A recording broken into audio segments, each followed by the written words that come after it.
November 11 news பார்த்துட்ருக்கோம். இது unit 4க்குள்ளே history and culture of India, South Indian history, தென்னிந்திய வரலாறு அப்படின்ற சிலபஸ் டாப்பிக்குள்ளே கவர் ஆகுது. சதய விழா, ராஜராஜ சோழன் சிலைக்கு மரியாதை. சதய விழா எங்கே நடந்திருக்குன்னா, தஞ்சாவூரில் ராஜராஜன் கோயில், அதாவது பிரகதீஸ்வரர் ஆலயம் சொல்லப்படுற ராஜராஜன் கட்டின கோயில் இருக்கு இல்லையா, அங்கே சதய விழா நடந்திருக்கு. சதய விழா அப்படின்னா என்னன்னு முதல்ல தெரிஞ்சுக்கலாம். வருஷம் ஐப்பசி மாதம் வர்ற சதய நட்சத்திரம், அந்த நட்சத்திரத்து அன்னைக்கு தான் ராஜராஜ சோழன் பிறந்ததாக நம்பப்படுது. அந்த தேதியை சதய விழா எடுத்து நம்ம கவர்மெண்ட் செலிப்ரேட் பண்ணுறாங்க. 1039வது ராஜராஜ சோழனின் சதய விழா அப்படின்றது செலிப்ரேட் பண்ணியிருக்காங்க.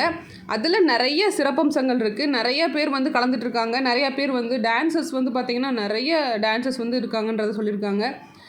ராஜராஜனோட சிலைக்கு ஏறத்தாழ 110 அமைப்புகளை சேர்ந்தவங்க மாலை மரியாதை செஞ்சுருக்காங்க. அதை பற்றின ஒரு நியூஸ் தான் இது. பெரிய கோயிலில் 1039 பேர் பரதநாட்டிய கலைஞர்கள் பங்கேற்று அதை ஒரு செலிப்ரேஷனாக நைட்டு அது ஃபெஸ்டிவலாக செலிப்ரேட் பண்ணியிருக்காங்க அங்கே இந்த கோயிலில். இதுதான் நியூஸ். இந்த சதய விழா, இந்த ராஜராஜ சோழன், இதெல்லாம் நம்ம பார்க்கும்போது நம்ம சமச்சீருக்குள்ளே ஆல்ரெடி சவுத் இந்தியன் ஹிஸ்ட்ரியில் ராஜராஜ சோழனை பற்றி படிக்க வேண்டியது இருக்குது. அதை நம்ம பார்ப்போம். ஃபஸ்ட்டு சின்ன கிளாஸில் 7th கிளாஸஸில் என்ன கொடுத்துருக்காங்க அப்படின்னு பார்த்தீங்கன்னா, சோழா எம்பையர் இன் தி சவுத், தெற்கில் சோழ பேரரசு அப்படின்ற டாபிக் உள்ளே கொடுத்துருக்காங்க. சோழ பேரரசு விரிவாக்கம் பண்ணியிருக்காங்க. யார் மூலமாக? ராஜராஜன் காலத்தில் தான் அவங்க பேரரசை விரிவாக்கம் பண்ணியிருப்பாங்க. என்ன செஞ்சுருப்பாங்கன்னா, ராஜராஜன் காலத்தில் பல்லவ அரசு ஏற்கனவே சோழ அரசோடு இணைக்கப்பட்டுடும். பாண்டிய அரசு சுதந்திர அரசாக இருந்தாலும் சோழர்களுக்கு கட்டுப்பட்டதாக இருந்திருக்காங்க. முதலாம் ராஜேந்திரன் அப்படின்ற மன்னர், அந்த மன்னரோட காலத்தில் தான் அதிகமாக சோழ பேரரசு விரிவடைஞ்சிருக்குன்னு சொல்கிறாங்க. எங்கேருந்துன்னா, வடகிழக்கு இந்தியாவிலேருந்து கங்கை நதிக்கரை வரைக்கும் அவங்க கேப்சர் பண்ணியிருப்பாங்க. இப்போ இருக்க இந்தோனேஷியா கடாரம் அப்படின்ற பேரில் ஸ்ரீ விஜய சைலேந்திர அப்படின்ற ஒரு மன்னர் ஆண்டிட்டு இருப்பார். அந்த இடத்த அவங்க கேப்சர் பண்ணுவாங்க, எதிராக போரிட்டு. அப்புறம் ஸ்ரீலங்காவில் போய் அங்கே ஸ்ரீலங்காவை அவங்க கைப்பற்றுவாங்க. இது மாதிரி கங்கையும் கடாரமும் கொண்ட சோழன் அப்படின்ற பேர் இது மூலமாக அவங்களுக்கு வருது. இது மூலமாக ஸ்ரீலங்கா சோழ பேரரசோட ஒரு மாகாணமாக கொஞ்சம் நாட்கள் இருக்கும், அவங்களோட கொஞ்சம் வருஷங்கள் இருக்கும் அப்படின்னு சொல்ல வர்றாங்க.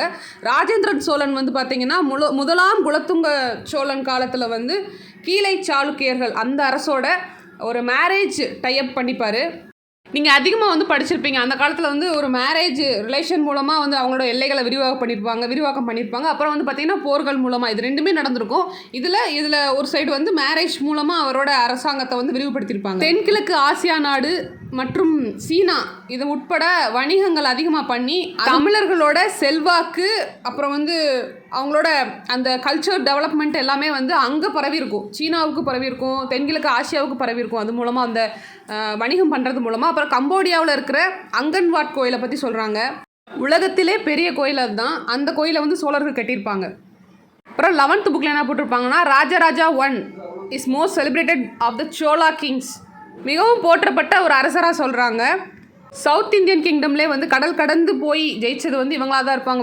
West coast, Sri Lanka, Maldives, Indian ocean இருந்து போய் அவங்க வேற ஒரு பிளேஸை கான்குயர் பண்ணி ஜெயிச்சிருப்பாங்க. ராஜராஜா 1 தனிப்பட்டு ஒரு தளபதியை நியமித்து கோயில் கட்டுறதுக்கு அந்த விஷயங்களை மட்டும் அவர் பார்த்துக்கிற மாதிரி தனிப்பட்டு ஒரு தளபதியை நியமிச்சிருப்பார். அது மூலமாக நிறைய சிவாலயங்கள்லாம் அவங்க கன்ஸ்ட்ரக்ட் பண்ணுவாங்க.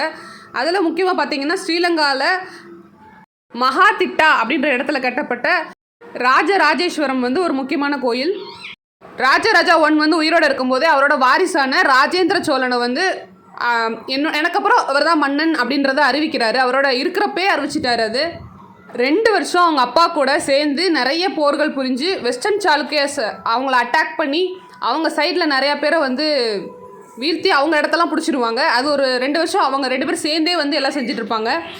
அவங்களோட பவுண்ட்ரிஸ் எது வரை எக்ஸ்டெண்ட் பண்ணியிருக்காங்கன்றதை சொல்லியிருப்பாங்க இங்கே மென்ஷன் பண்ணி. Boundaries of Chola empire extended up to Tungabhadra river when Rajaraja 1 attack Madurai and escaped with their crown and royal jewels and took shelters in Sri Lanka. அதாவது சோழர்கள் பாண்டியர்களை தாக்கும்போது அவங்க அங்கேருந்து தப்பிச்சு போய் ஸ்ரீலங்காவில் அவங்களோட எல்லாத்தையும் கொண்டு போய் அங்கே தங்கிடுவாங்க.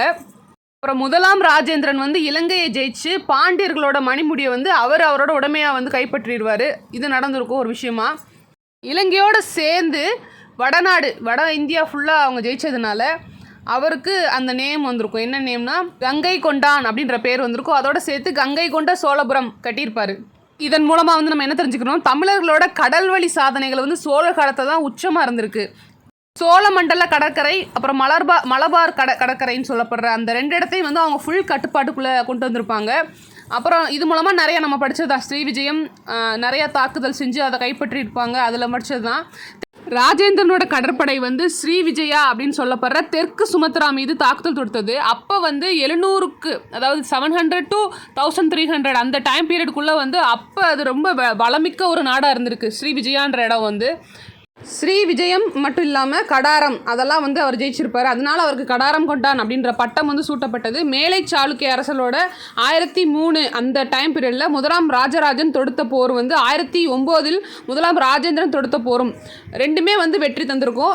சாளுக்கியர்களோட தலைநகரமாக இருந்த கல்யாணியை ராஜேந்திரன் அவரோட மகனை அனுப்பி அதை வின் பண்ணியிருப்பார். அங்கேருந்து துவாரபாலகர் அப்படின்ற ஒரு சிலை, அது என்னென்னா வாயிற்காப்பான் சிலை. இப்போ இருக்க கும்பகோணத்தில் தாராசுரம் அப்படின்ற டெம்பிளில் இன்னியுமே அந்த சிலை இருக்குது. நம்ம போனால் பார்க்கலாம். அது வந்து அங்கேருந்து கொண்டு வந்த சிலை. ஸோ இதுதான் நவம்பர் 11ஆம் தேதியோட நியூஸ். தேங்க்யூ.